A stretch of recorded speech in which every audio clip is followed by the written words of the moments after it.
they can to get these people. They will ignore every basis of our law, won't they? Yeah, they're making this stuff up as they go, is what it seems like. You know, they have a whole different set of rules in the federal court system than they do in every other system. You know, I don't think they have any rules. I think they believe that they're free to do whatever they wish. They make up their mind they want to come after somebody, and a lot of people say, you know, hey, the reason they didn't continue the special prosecutor thing was because they weren't going after a particular crime, they were going after an individual. And I think that's what we see happening here in the Bundy trial. They're going after these individuals, and they will rig anything that, you know, take things off limits, shut down testimony, but some of the things is the testimony about shredded documents.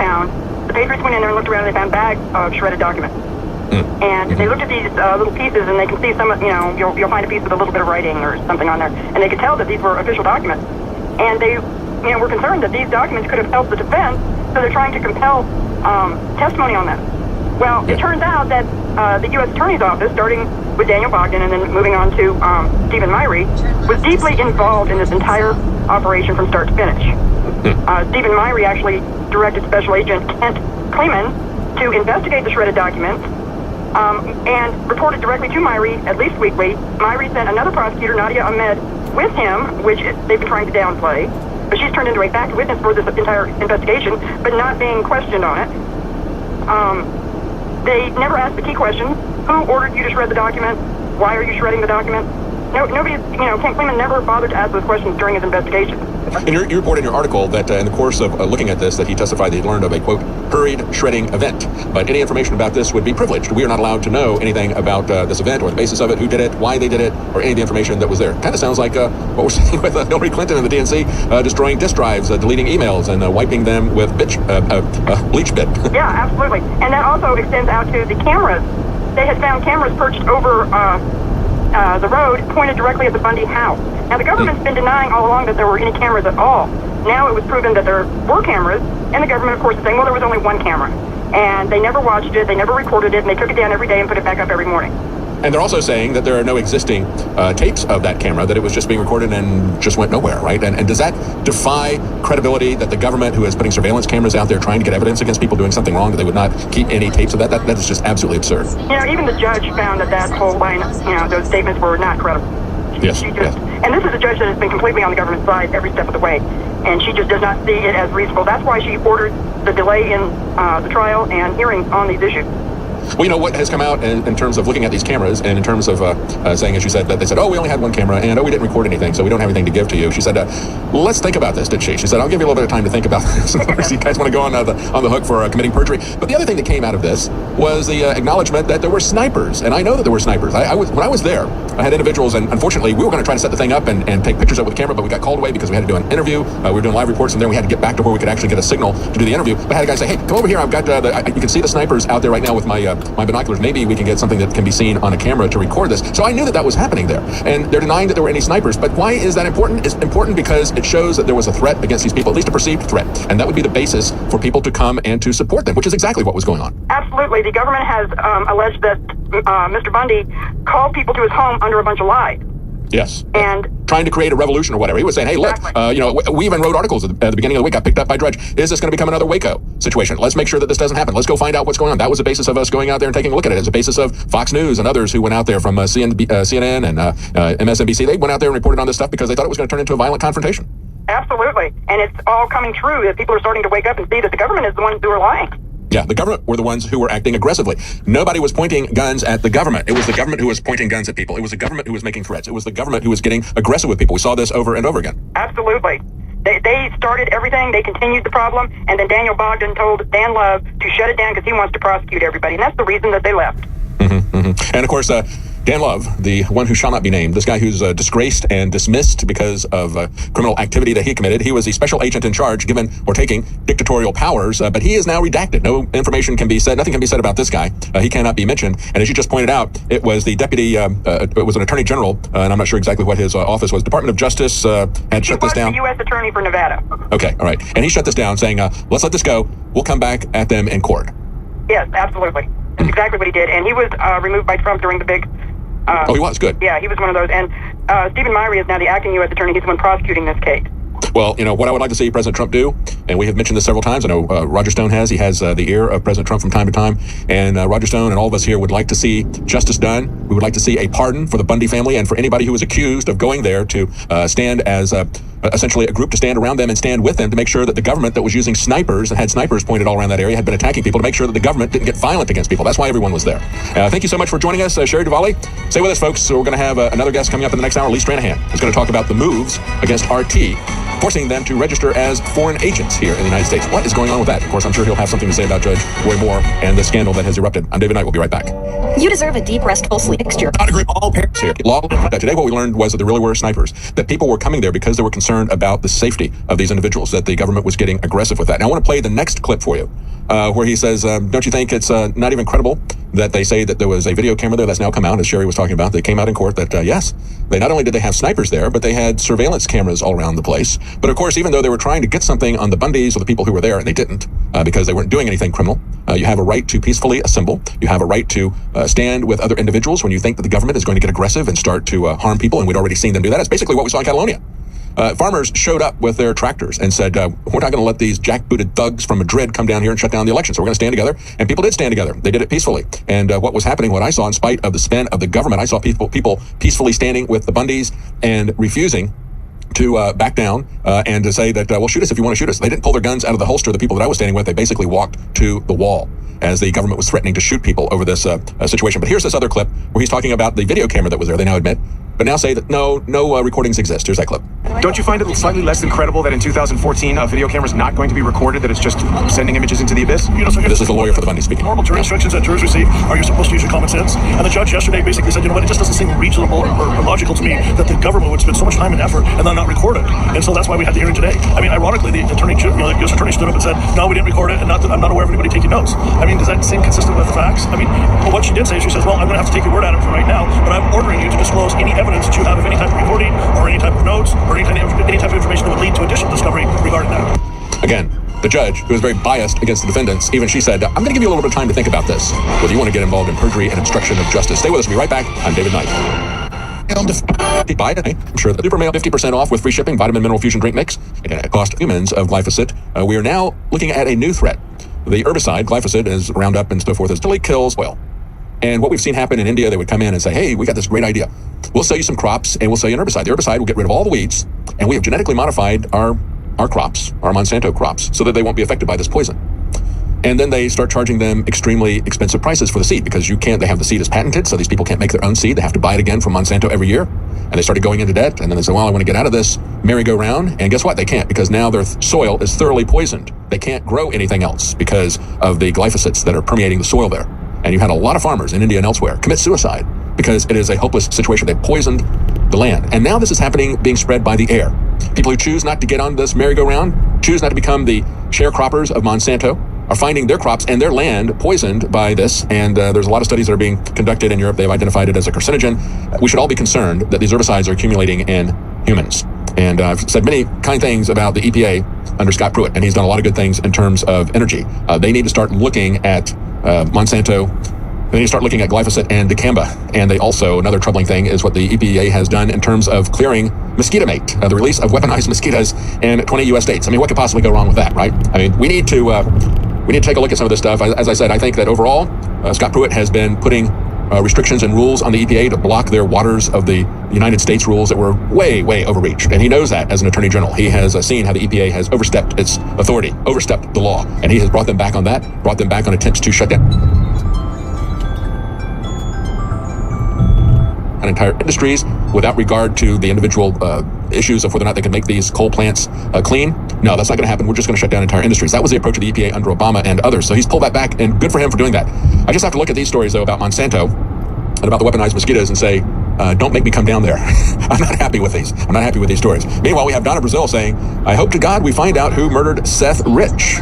Let's play just a little bit of what she said on a radio interview yesterday. It seems obvious that there was coordination, that someone's doing oppo on you in response to your book. Who do you think that is?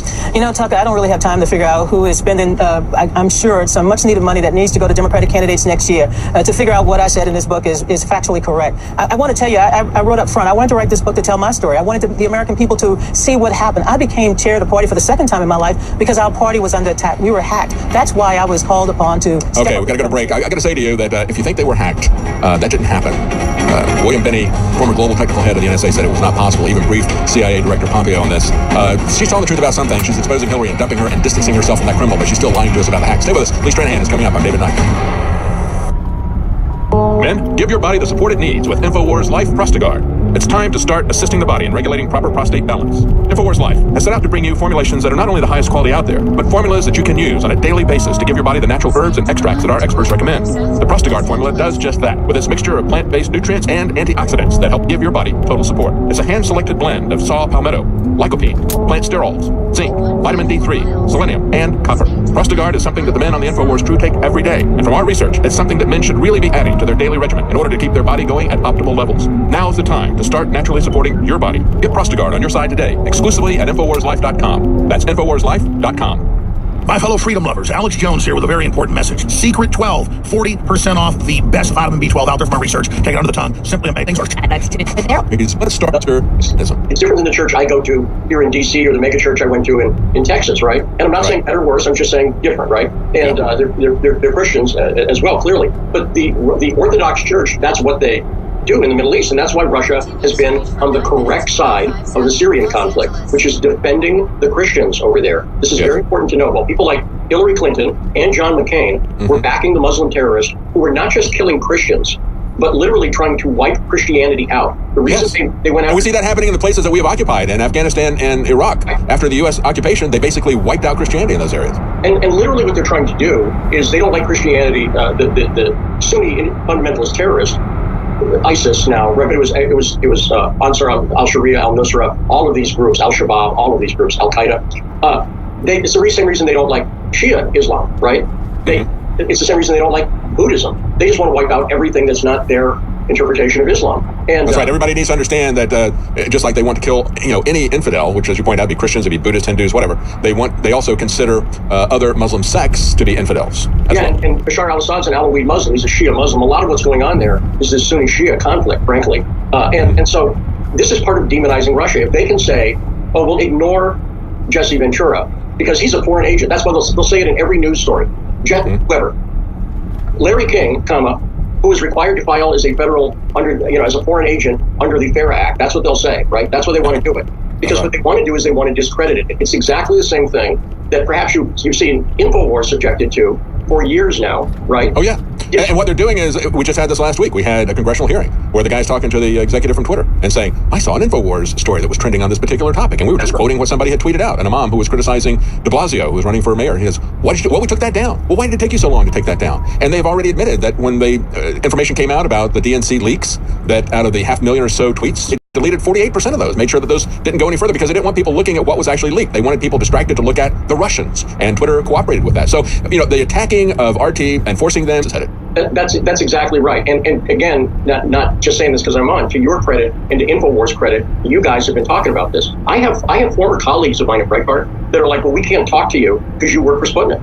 Really? They would never have me on the air. They would never have me on the air. Not in a million years. And the problem, David, as you know, is if you give in to that fear, they win, right? Yes. They might as well have censored it. It's not because of me. It's not because of you I've said. It's not because of an opinion that I have that's controversial or a fact I got wrong. They want to smear the entire outlet. And that's why whenever I see people say, well, I don't listen to the New York Times, or I don't listen to CNN, or I'm always like, stop doing that. You're giving into exactly the same fallacy that is used against us. Exactly. To have blinders on and to say, I rule out everything from that particular source. I mean, we fight against that all the time. People, that's InfoWars. I don't ever listen to InfoWars. Well, you should.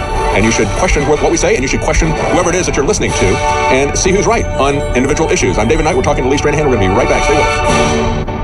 3 months locally, from over 23 different robotic strains that they have one individual that they allege a crime to, but they have 3 other individuals where, to me, it doesn't look like it rises to the level of a crime. I don't know. What do you think about these allegations here? Well, I think, first off, I covered the first story I covered as a reporter. I was the guy who looked at the charges and said, this seems credible. At that time, Edwards was caught coming out of a hotel room at 3 a.m. He hid in the bathroom from reporters. That activity seems suspicious to me.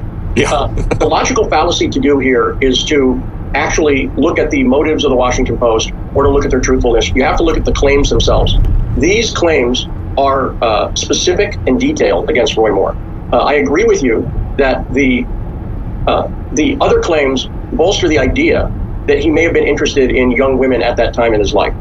But the specific claims by the 14-year-old, then 14-year-old girl, seem to me to be detailed. And they also, I have to say this, if you're going to do a smear campaign on something that's going to be difficult to prove either way, when there's no, it's past the statute of limitations, right? Right, and that's one of the problems, and we've talked about this in the past, the statute of limitations that they have on pedophilia is extremely short. In many cases, it's like 3 years. They might go 3 years or so past the point the person turns 18. That's a problem. But one of the reasons, they say on the other side, one of the reasons that they do that is because it is so difficult to prove anything if people wait a very long time. And here this is a situation, this is a 40-year-old charge. He's run for office 4 times, for public office, and nothing has come up until the Washington Post put this together. And by the way, that also doesn't make any difference to me either. To me, that's another argument they shouldn't need to leave aside. Because I will tell you, in the case of John Edwards, for instance, there were other women and there were other accusations, and I found this out in the course of reporting that story. And by the way, those have never come out. The staffer who he was caught with, someone walked in on John Edwards and a staffer. Have you ever heard about that? No, right. And so what I'm saying is, if that were to come out now, it just did. But I mean, I've talked about it before. People could say, well, gee, why didn't that come up? And the answer is because it didn't, because it don't get reported. In a state like Alabama, there's reasons, this wasn't a national story before. There's a zillion reasons. But I think here's the issue, and this is the big issue to me. Roy Moore needs to do something more. And by the way, let me also explain how this is different than the Trump accusations. When I looked at the accusations against Trump, I took them seriously too, by which I mean I looked at them and I didn't weigh the accuser's motives. I looked at the accusations. So there's a woman who said she was in the first class section with Donald Trump, and for 20 minutes he was feeling her breast. Now, I ran that by my wife. I said, if somebody was sitting next to you in first class, how many minutes could they feel you? Yeah. And it was a very small number. It was seconds. By the way, try this simple test at home. And so to me, those weren't credible allegations. Does that make sense to me? Yes, and I think that one of the things that's at play here is that we look at what just happened with financial scandal that turned out to be a lie from Washington Post. But when you look at the current climate, we have so many people now coming out accusing famous people of sexual misconduct. Right. That instantly makes this believable in a way that in the past people would be looking at this and say, well, let's talk a little bit more about this. But it immediately makes that credible. And yet, when we look at the cases of the other people and we look at the case of the lady that he eventually married and has been married to for decades, to me, that spoke against that. You're talking about believability. Is it believable that he's going to be fondling somebody for that amount of time before this happens? Or you look at the situation from the dirty dossier. Everybody that knew Trump said that he was germophobic. And it's like, would he want to have something like that? That was absolutely unbelievable to anybody who knew him. And so when you look at Judge Roy Moore and you say, well, here's a guy who was, interested in women who were coming of age. It's a courting process. And you look at what these other women said, that he did it openly, that he dated them openly, that he got together with them and, played guitar, read poetry, talked, or whatever. One of them said he kissed me. When you look at their testimony about that, even though one of them says, well, I think that age difference makes it creepy now at this point in time. Even when you look at that shows us a pattern of behavior that is more consistent with the life that he has led over these last 40 years. And so this one accusation from this one person seems to be an outlier to me. I don't know. I mean, we again, it's he said, she said. Well, here's what it is. He said, she said, but this is why the specificity is important. And this is why, and by the way, everything you're bringing up is why this is important. When I was a Democrat, here's what I said about Edwards. I said, if the allegation is true, he needs to admit to it so everybody can move on. Because here's what happens. You have people who are defending Roy Moore right now. Breitbart, for instance. Bannon is all over it. He's putting his reputation on the line. Does that make sense? Oh, yeah, absolutely. Yeah. The danger here is if Roy Moore is lying right now, if this actually happened, and it takes on a lot more people, yeah. And he's eventually going to have to admit it, right? And the other thing is, and I say this especially since, and I say this as a Christian, let's leave political strategy aside. What's the moral thing to do? If he did this, the moral thing to do is to admit it, take responsibility. I don't even think politically, I don't even think he needs to step aside. He could. I think he needs to, we need to pray on that. But it's conceivable to me that Roy Moore could say, and I'm not saying he did it, I'm saying it's a credible allegation that needs to be taken seriously. But I believe that if he said, this was 40 years ago, I regret it, I repented, I prayed on this, I'm gonna leave it up to the voters to decide whether that is who I am now, or whether that's the way I've conducted my life. But I want to be upfront and clear about it.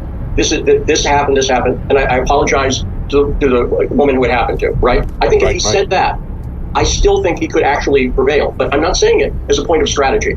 Sure. I understand. You're saying from a Christian perspective. We're going to continue with this. We're going to take a quick break. We're talking to Lee Stranahan. Of course, you can find him at citizenjournalismschool.com. And he'll teach you how to... The world experience.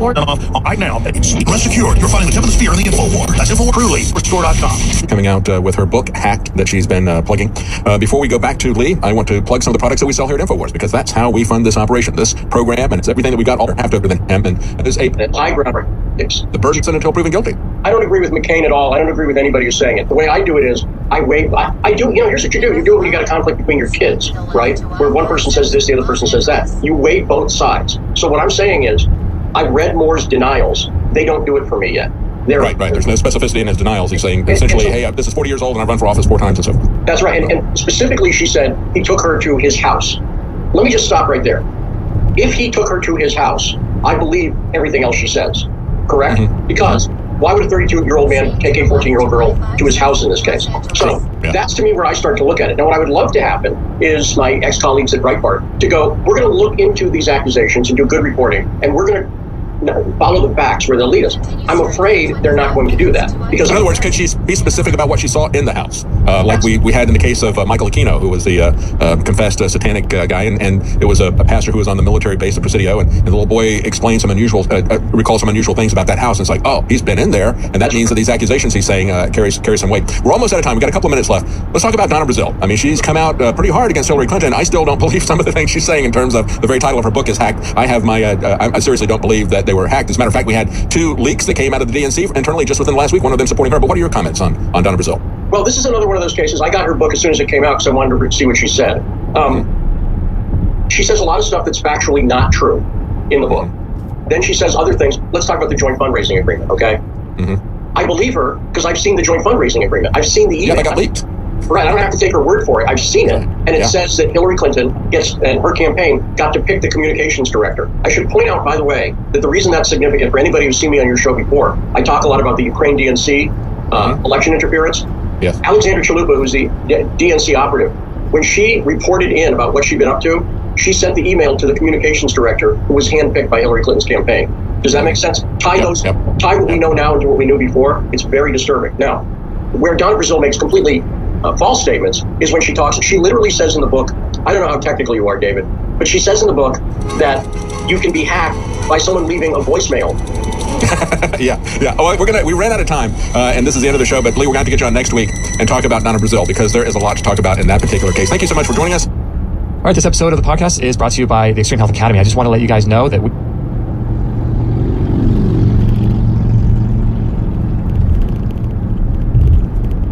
Hi everybody, Stefan Molyneux from Freedom Main Radio, here with the Reverend C.L. Bryant. He is the host of the C.L. Bryant Show, founding member of the American Voice PAC, senior fellow at FreedomWorks, and the host of the powerful documentary Runaway Slave from Tyranny to Liberty. You can check him out at the C.L. Bryant, BRYANT show.com, and twitter.com/Rev C.L. Bryant. C.L., thank you so much for taking the time today. I'm really glad to be on with you, and thank you so much for having me. Now, you seem to have missed the memo, and I don't mean, of course, to tell you about the black experience in America, but you seem to have missed the memo that come from the Democrats. And the memo runs something like this. It's all racism, all the time. That is the only problem faced by blacks. They apparently seem helpless to fix their own situation without the outside Democrats writing in to save the day. Did you see that memo? Do you disagree with that memo? What's your perspective? I saw that memo most of my life. I grew up in the segregated South. I am the former president of the NAACP, Garland, Texas, 25 years ago. And that memo was one that, of course, for 60 years, black people did, in fact, hear from the Democrat Party. And so I've seen both sides of this street, like a person who's eating hamburger and who's eating filet mignon. If you of a certain taste, you know that filet mignon is better. And so, at least for me. And so conservatism and the conservative principles of this country, when I've eaten of the liberal experience, I found that the conservative agenda was much better for who I was as a black man in this country. Now, it seems to me that the black community should have some reasonable affinity with conservatism because, of course, having seen the family shattered under slavery, having seen, Jim Crow and segregation and so on, the need for community, and, of course, Christianity, which is quite a conservative-friendly, if not conservative-centered, religious approach. Where do you think the deviation has occurred in the black community, leading them more towards the left, leading them more towards Democrats, and away from community, family, and Christian roots? It was the idea that we're all the same. Back in the 60s, there was a move toward us getting an equal share, a level playing field, an equal outcome, and all of that type of thing was indeed the message to the black community. And when you start thinking that you're the same as the person next to you, and quite frankly, the experience for quite some time was the same. Most black people were financially in the same boat, but all people, regardless of color of your skin, are different. They're diverse. Families are different. But once you start marching to the sound and acting to the actions, or reacting to the same actions of the same drummer, then you are able to create a monolith. And our vote became monolithic. And because of that, it was not optimal for us at all. The Democrats took us for granted, and the Republicans didn't care. And so that is where we got off. With our core, black people are conservative. Black people love Jesus, just to say that. We are Christians. And there are certain social values now that our grandparents see us embracing, or if they were alive, could see us embracing, but they would certainly wonder why this is a trend that we have gone to instead of the type of ideals and moral codes that they themselves adhere to. This is one of the great frustrations, of course, of people who look at various groups within America and say, okay, well, in the post-Second World War period, blacks fought in the Second World War, you got the GI Bill, which got a lot of education, there was a renaissance, there was more blacks moving into the middle class than at any time before in American history, and this upward progress, this updraft towards greater equality and equity, it seems to me kind of like the 60s turned that around. It kind of plowed it under. Whether it was the welfare state, whether, I don't know whether the sort of increasing co-opting of black causes by leftists, I don't know exactly what it was. I'm sure you have some insights, but it seems like things were, for once, heading in the right direction, and it didn't seem to last more than 10 or 15 years before things turned back to a negative direction. Let me share this with you. I speak across this country. I crisscross this nation once a month, almost every month, speaking at various events throughout the nation. And there's something that I include in my presentation that I want to share with your audience, and that is this. During the early 70s, there came a movement to make them laugh, make America laugh. And they created certain characters and shows that were designed to do that. But in a way, it was diabolical, and I'll give you an idea of what happened. You remember All in the Family, The Good Times with J.J., Dinah Kid, Dynamite Walker, The Jeffersons, Pico and the Man, and those types of shows. All of them were good, and as far as entertainment was concerned, but there was a message to Black America and to America itself in those shows. I'll take the Jeffersons, for instance. There you had George Jefferson, an upwardly mobile black man, worked his way out of the ghetto, and he moved on up to the east side to that deluxe apartment in the sky. Don't put that song in my head, man. I saw it growing up. I get that song in my head. I won't be able to concentrate on anything else for the rest of the conversation, but go ahead. And so there he was in the apartment in the sky. Now, he was still angry. Who was he angry with? He was angry at the stereotype that we were painting of Archie Bunker. And the names that he was calling Archie indicated that he was still angry at him, even though he had managed by the sweat of his brow and the work of his hand to pull himself out of that type of situation. Now, on the other hand, you have J.J. Walker, a happy-go-lucky kid in the inner city of Chicago. Black kids began to emulate that all of them should have the type of persona that J.J. Walker had. And even black men who have made it were being programmed to think that they should still be angry at the white man because George Jefferson was. He had an opportunity right after Dr. King's death to, as you were saying, break out of that type of thinking. We had an opportunity to become like the Irishman, to become like the Italian. We had that opportunity, but we were herded into a corral, and we were fed this message that if we don't do this together, if we don't all succeed together, then we're not going to succeed at all. And that has been the mantra of the Democrat Party, that you become our mascots, and we'll make sure that all of your votes rise together. That is a diabolical plot that they have played on black people then, and they're still playing it on them now. And it's a funny thing too, see how, because when I grew up, the black friends that I had, they were pretty conservative. I mean, more conservative than I was in my youth. They came sort of stable two-parent households. Their parents were professionals. They had nice houses. They, one of them was like the head saxophone player in the school band, and great, one of the most popular kids in my school. And it's funny because my initial experience of hanging out with black friends was that they were pretty conservative and religious and solid and stable, middle-class values and so on. I didn't get this sort of seething anger stuff. We would talk about race from time to time, but it was sort of a more incidental subject. And then when I got older, the black voices that come in through the mainstream media seem to almost purposefully exclude those kinds of voices as what, not radical enough, not angry enough, not divisive enough, not whatever. But there is a great deal of silence, a sort of blackout silence, so to speak, from conservative black voices in the media, which is really frustrating because they're there and they've got wonderful things to say, like yourself. The reason you don't hear the story of Frederick Douglass, the reason you don't see an epic movie about Frederick Douglass is because he's not black enough for this particular experience that we live in America today. And black people, for whatever reason, don't realize that there's large portions, successful portions of our past history that are not recognized by the progressive liberal media. And Frederick Douglass is one of them. He was an escaped slave, of course, and he died what by today's standard would be a multimillionaire. And most people don't realize that, but they don't ever address the fact that we never talk about Douglass. We never talk about Frederick Douglass. Nat Turner, yeah. Frederick Douglass. Well, that's the divide in some of the black intellectuals, which is around, are we going to try and fix our own communities and sort of arise by hard effort, hard work? If we start from a disadvantage, well, that just means we have to work harder and be better and so on. That's sort of the one example. And the other is, are you going to get your resources from trading in the free market, from developing your human capital, from being an entrepreneur, or are you going to get your resources from creating this edifice of white racism and then demanding that the government give you resources as compensation? And I think these two divides are really creating big splits, not just within the black community, but within American communities as a whole. One of the things, and you definitely alluded to it right then, one of the things that we forget also, my grandfather was an illiterate man. He would not have been able to read his name on my name on the back of his wall if he was still alive. In fact, he was the first CL, and that comes from him not being able to spell, so he gave all the boy children initials for names, and it's a great story behind it. But anyway, there was no affirmative action for this illiterate man, but he used his skills as a woodcutter to start a pulpwood cutting business, and that's for the paper mill. He was able to buy trucks, 3 of them. He hired 15 men. Now, all of this was back in the days before affirmative action. All of this was back when if it didn't rain, the crops were not going to come in, and if you didn't work hard, you were not going to eat. What I think black people have forgotten is that we are the people who have survived slavery. We were not victims. We are victors. But the progressive liberals have actually made victims of people who have as a legacy of their existence in this country victorious stories. And we don't tell those stories. We just want to dwell and roll around in the ideas of what they did to us, not in the ideas of how we overcame all of that through hard work and perseverance, just like the Irish, just like the Italians, just like anyone else in this country. We have survived it, but we don't tell that story.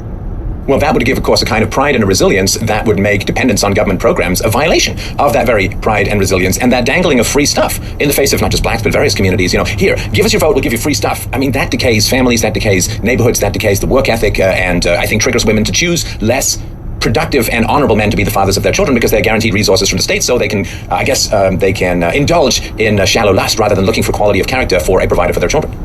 And it leads to a form of slavery. And what progressive liberals have found is that the slave does not necessarily seek freedom. The slave seeks comfort, a softer bed to lay on, more food in his bowl, a roof that doesn't leak, an Obama phone. If in fact you provide the comfort, the slave sometimes is very much content with remaining in the slavery if you just make it easier for him to be a slave. And that's what progressive liberalism has done, as you have described, with the black woman and the black man.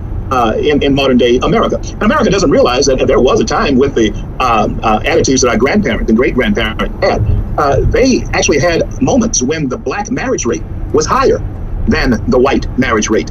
There was a time when it was an absolute disgrace for your child as a black family to go to jail or be found to be a drug addict. That was an absolute disgrace. Why? Because you were not being a credit to the race. That was actually a living, breathing statement when I was growing up in segregated schools. We want you to become a credit to the race. You don't even hear that anymore. In fact, that may actually be insulting to some who might hear that. And in the word colored, we're very happy with being called people of color, but we don't want to hear the word colored.